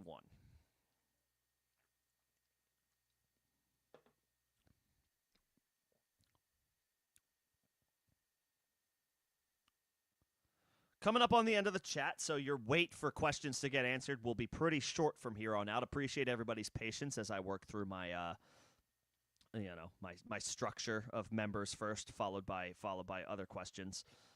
But we are close to the end of the chat, so if you do have questions at this point, your wait time probably shouldn't be too long.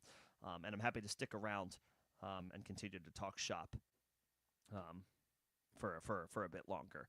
I would not drop all of my FOB on Tyrone Tracy. I would drop 20% of my FOB on Tyrone Tracy, maybe 30% if I had Scatabo and I have a glaring spot in the roster or on my roster to fill, then sure. I'm not dropping all of my FOB because, again, there is downside with Tyrone Tracy. Yes, his opportunity is through the roof, but one of his issues last year was ball security. And if he's putting the ball on the ground again, they will go to Devin Singletary. I am sure of it. Because at that point, their evaluation might be over. We've seen enough of Tyrone Tracy. He fumbled a lot last year. He's fumbling again this year. We can't rely on him. He's already a 25-year-old running back. We're going to draft another guy next year to while we wait for Scatabo to make his return. There is a reality where that exists, where like there is a scenario where that reality exists. If Tyrone Tracy has upside, he has rest of season upside. The opportunity is right in front of him to prove that he belongs as a key piece either in the Giants' backfield or somewhere else in the NFL. But he has to hold on to the football. We can obviously say that about any running back, but Tracy, again, specifically had ball security issues last year. He had fumble issues last year. So, no, I'm not spending all of my FOB. I will spend 15 to 20% as a non-Scatabo owner if I have the roster spot, and I will spend 30, even 35% if I did have Scatabo and or if I'm hurting pretty good at running back. Maybe I have Saquon on his bye. Maybe I have Quinshon Judkins and his availability for next week is questionable. Maybe I have Isaiah Pacheco, who isn't great, but is now not an option for me for a couple of weeks because of his injury. Like, there's so many scenarios where you can look and say, maybe you have Chuba Hubbard, and it's like, well, he's losing his job to Rico Dowdle. Like, there's so many scenarios where random running back depth can help you, can save you even. But I'm not dropping all of my FOB on Tyrone Tracy.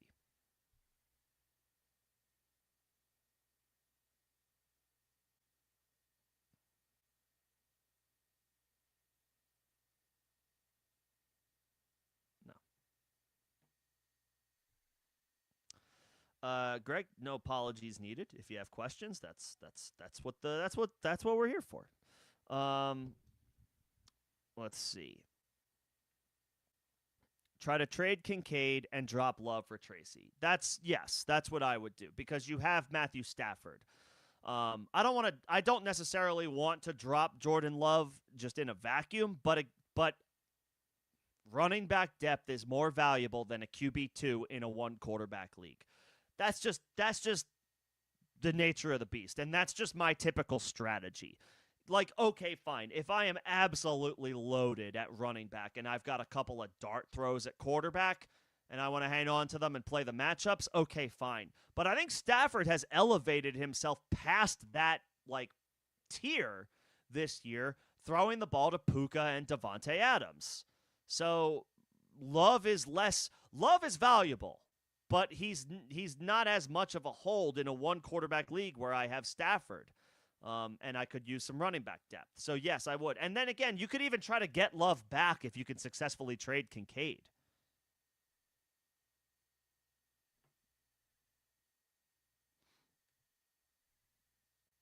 But I would drop Love for Tracy.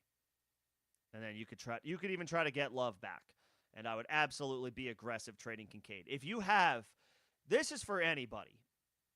If you have Trey McBride, if you have Tucker Kraft, if you have Tyler Warren, you do not, under any circumstances whatsoever, need a tight end too.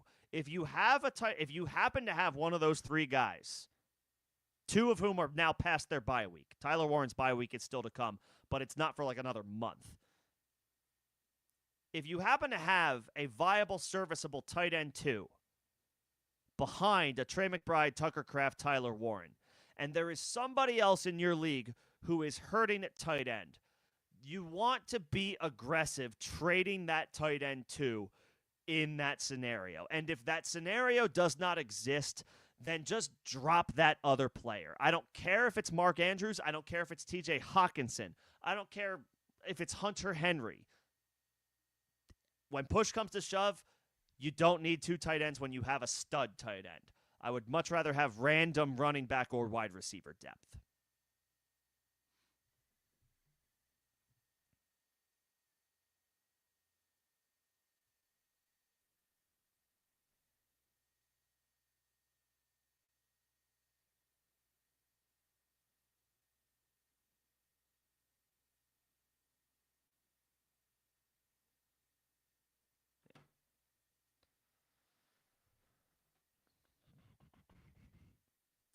All right, let's see. I remember what's happened. I remember this roster. You were thinking of trading Lamar, or yes, you were thinking of trading Lamar, and just rocking with Drake May, which certainly looks like a fine thing to do.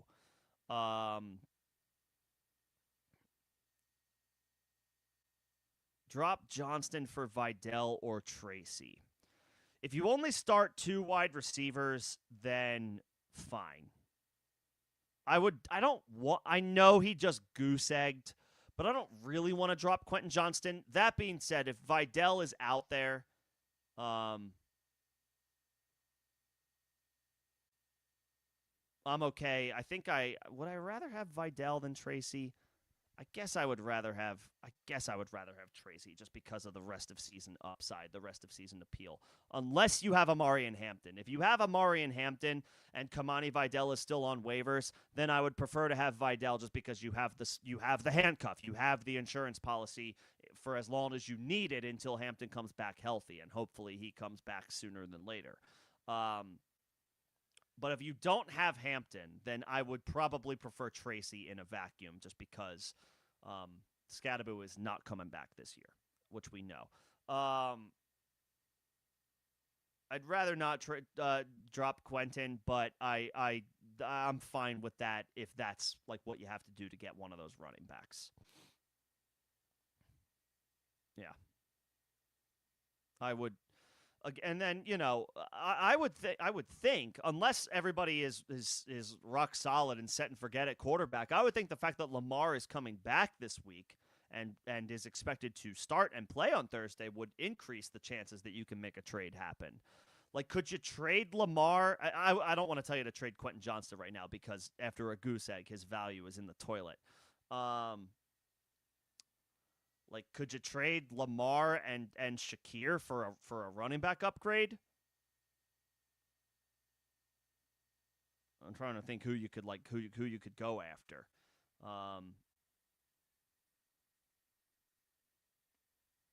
I don't know. Could you try for a like if you did Lamar and Shakir? Could you try for a Jalen Warren? I don't know if Ashton Genty will like that. His name might be too high profile to go after. Hell, you could try to get Rico. Could you get like Rico? Could you get? You're probably not going to get Chase Brown. He's had a couple of good weeks recently. And then just rock with May rest of the way. Like, I would rather try to trade one of those wide receivers with Lamar for a running back upgrade and then still open up a roster spot to pick up Vidal or Tracy. Could you trade? Yeah, Lamar and Jalen Warren, like Rico Dowdle. Genty might be a tough guy to get, but like you could roll the dice on that, and then pick up Tracy or Vidal or Tajay Spears. Honestly, like any running back depth that's available on the wire. I would be, I remember you wanting to say you wanted to move forward with Drake May as your guy and trade Lamar. I got to imagine Lamar is more tradable now, unless your league mates, like everybody all of a sudden is magically like set and forget at quarterback. Um, I would think Lamar has a lot of trade appeal because the vibes are finally good that he's returning, and he's playing Miami, which is an incredible matchup.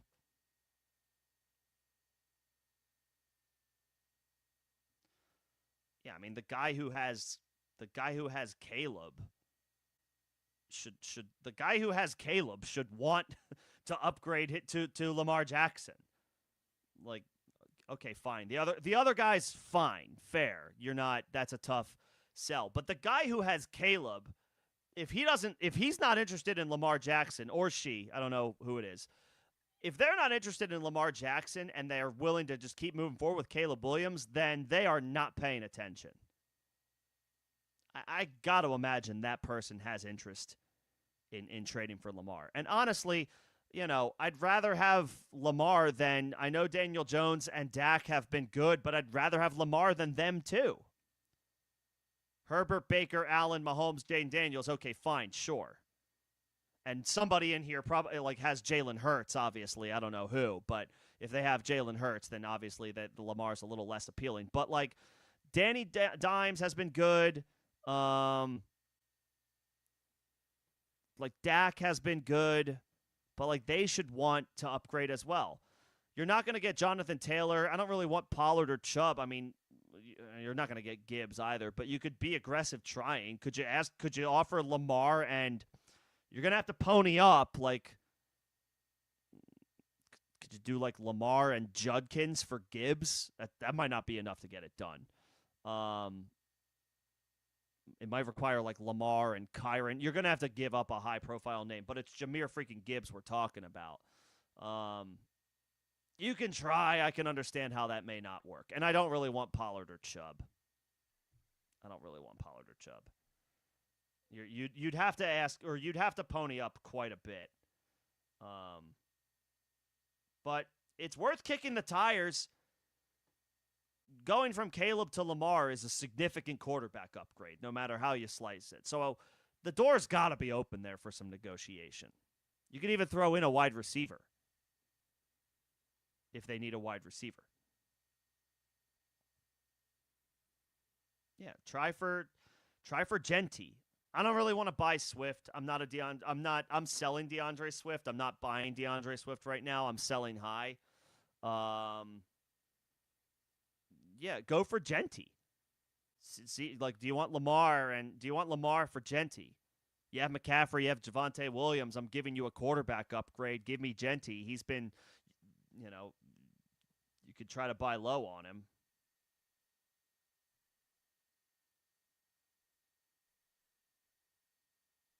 Yeah. The Patriots are making some trades. They just traded Kyler Duggar to the Steelers.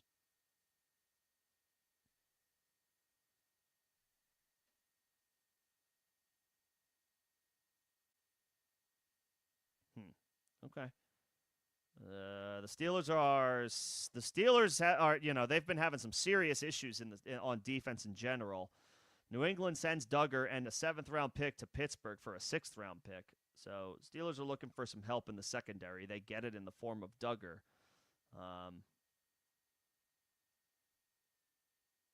Okay. So there you go. New England's moving on from a guy who they also sent Keon White, like their edge rusher Keon White, and a 7th to the 49ers for a 6th-round pick. So the Patriots grabbing a couple of, like, moving up in the draft by a round in a couple trades to move off of some players. It's probably some good moves for the Patriots.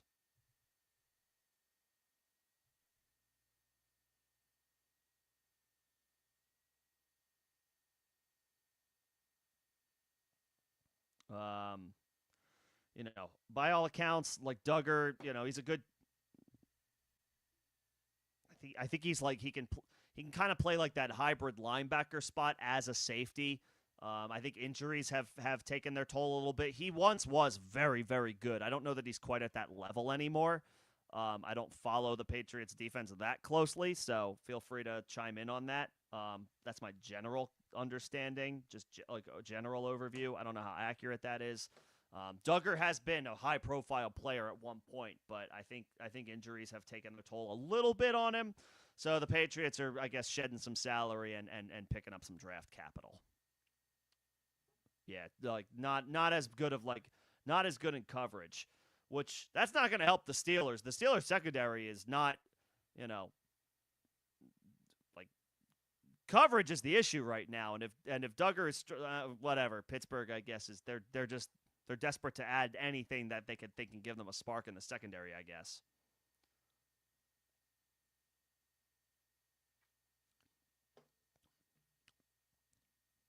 So there you go. Duggar and a seventh to the Pittsburgh Steelers for a sixth-round pick. From what I'm seeing, the general consensus is like that made sense for New England, shedding some salary that they for players they don't necessarily need anymore, and acquiring some draft capital, like a positive draft capital swap in their favor. So there you go. Some trades are happening.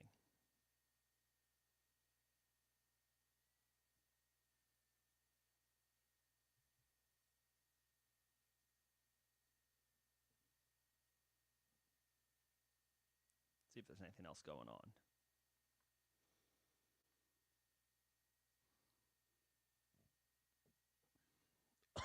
Excuse me.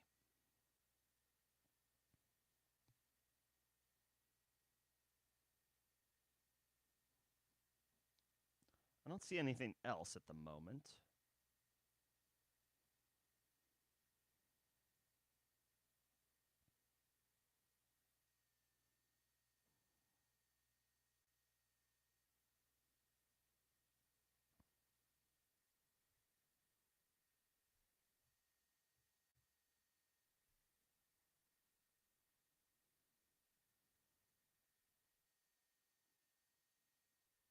Not seeing anything else. Okay.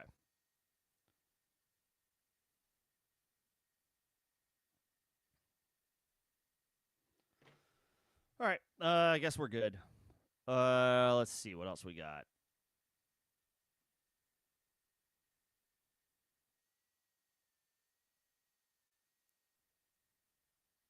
I don't know. I can't. I don't know that. Well, AJ Brown, he's probably not getting traded this year. Obviously, there's been a lot of noise. Um, he's making social media posts even after wins. I know that his production is not anywhere close to where he wants it to be on the whole this season. He's not been on the same page with Jalen Hurts, probably not been on the same page with the offensive coordinator. It hasn't been great for A.J. Brown. So if he's disgruntled and he wants out, the Patriots offense with Drake May presents a great opportunity for him to get another fresh start. I guess it's possible in the offseason. Salary cap implications make it difficult to trade A.J. Brown right now. He's owed a lot of money, and it would be a lot of dead cap for the Eagles if they move him. So they would have to work out some of the money, some of the financial details in order for it to happen. But if things continue in the direction that they're going, then sure, I guess it could be something that takes place in the offseason.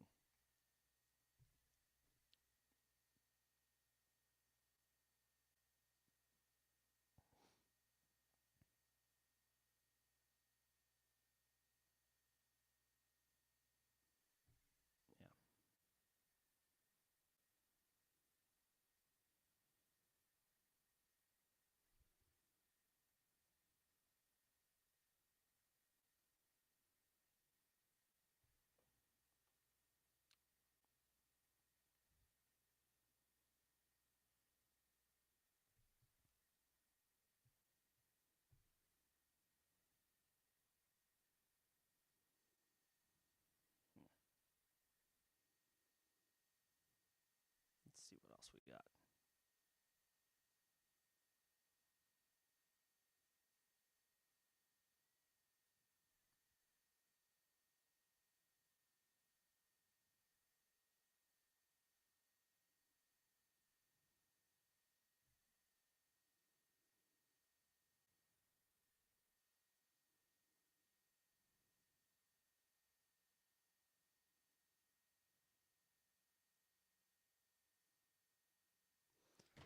All right.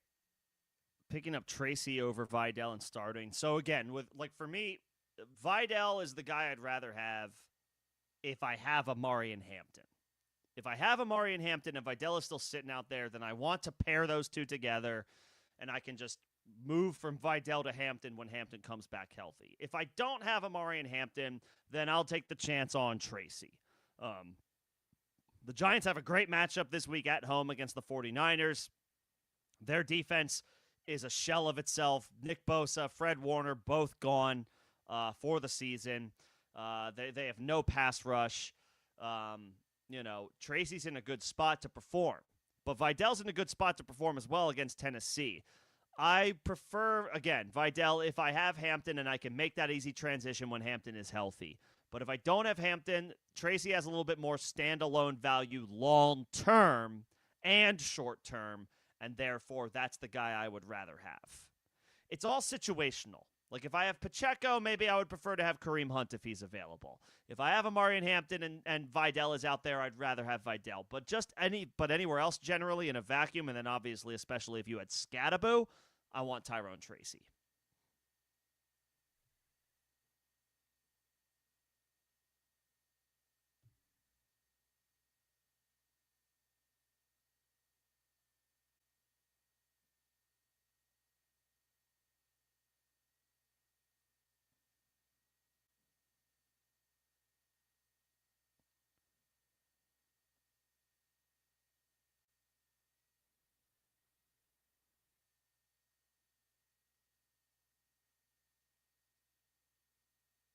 Okay.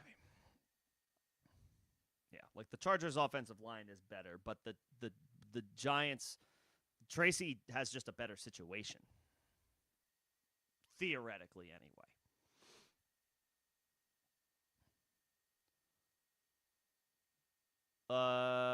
Nico for Adams.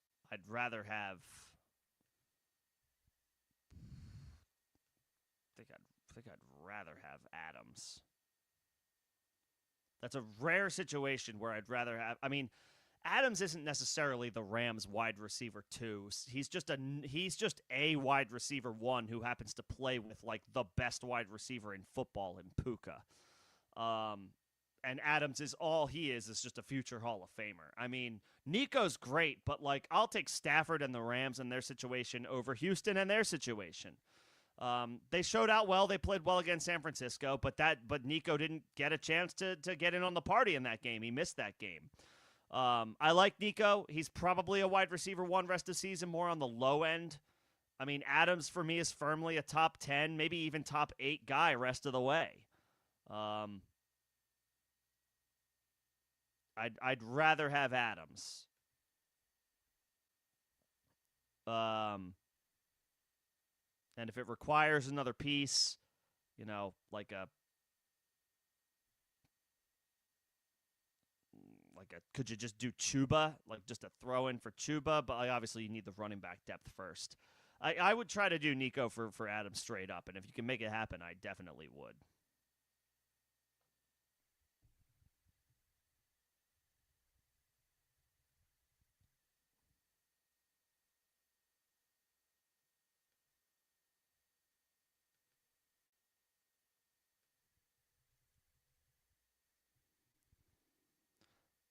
And as far as like the dead money thing, if a team trades a player with a lot of guaranteed money and a high cap hit, then they have to absorb a dead cap hit as a penalty for investing all that money in a player and then moving on from him. You cannot like acquire the team like it's harder. It like the NFL contract situation is confusing and not straightforward, but like a team does not like you can't like trade a whole contract to a team and then like have them pick up dead money. It remains with the team that like is has to take on the penalty. Um, like it's like past money from the contract is now like a cap penalty for the team that trades the player. So you can't like trade the dead money. So the Eagles would be stuck paying a lot of money Like, yes, the future part of the contract would go to the Patriots. Like, let's say A.J. Brown went to New England. The remaining years on the deal, the remaining money on the deal would go to New England, but there would be a penalty incurred by the Eagles with, like, from the past money on the cap, and they would be on the hook for that. They could not trade that to New England. So it doesn't behoove them to do that. They don't want to trade a player as a contender and then pay him money to not be on the team. It's like, yeah, it's years prior. It's like years before. It's like it's weird. It's years prior on the contract, not like future years. The future years, yes, that gets inherited by the new team, the acquiring team, but the team that trades the player incurs a penalty in the form of like previous years, previous salary. It's a whole thing.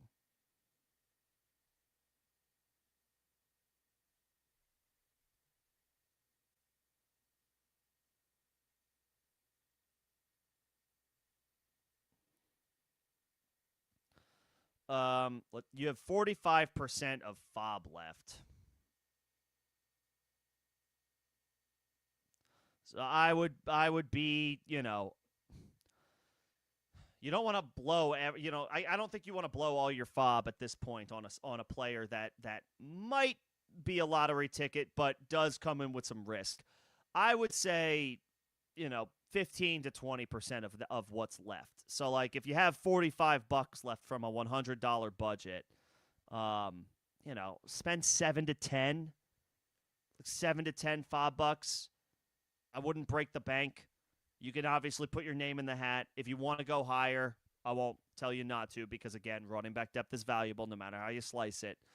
I would not I would not burn all of my FOB money and have zero by week 9. Like, I just don't want that. I want to hold out. Like, yes, like maybe it's a little bit of a hedge, but like I want to spend some of my money on a big time player right now. But yes, the possibility exists that there does come, more pickups later, big time or not, that help fill out your depth. That you want to have $5 for, especially getting closer to the playoffs, the fantasy playoffs. So like I would say spend $10. Maybe the high level is like 12 to 15 $5. I don't know that I would go higher though.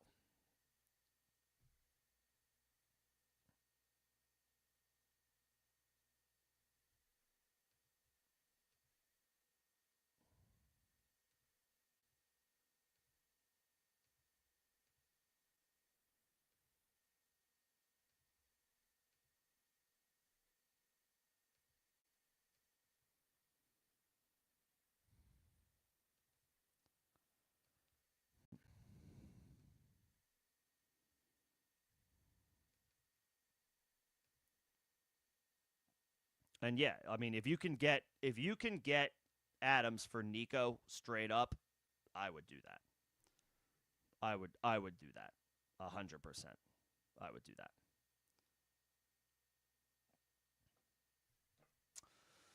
All right, we are at the end of the chat. Just checking to see if there's anything other noteworthy headlines to talk about before I close this off. No, that's it. I don't see anything else. So obviously we'll keep an eye on injury reports, practice updates, all that good stuff over the next couple of days. I will be live again on Thursday, 6 p.m. Eastern, ahead of Thursday Night Football, ahead of Dolphins-Ravens, talking shop then. I will also be live on Saturday and Sunday for Start Sit Help for Week 9. Saturday, 5 p.m. Eastern. Sunday, 11 a.m. Eastern. So bring your start sit questions then over the weekend when we have the full slate of practice reports to go off of, the full slate of injury updates to go off of to ultimately make some more definitive calls for your lineup. But I think that'll do it for me tonight. Appreciate everybody coming in and hanging out. Special shout out to my members. I saw Nino, I saw Mike, I saw Greg, I saw Fortune, I saw Bobby, I think I saw Jake. I did. I think that is all of the members that I saw. And, of course, everybody for coming in. Appreciate you guys coming in and hanging out and talking shop.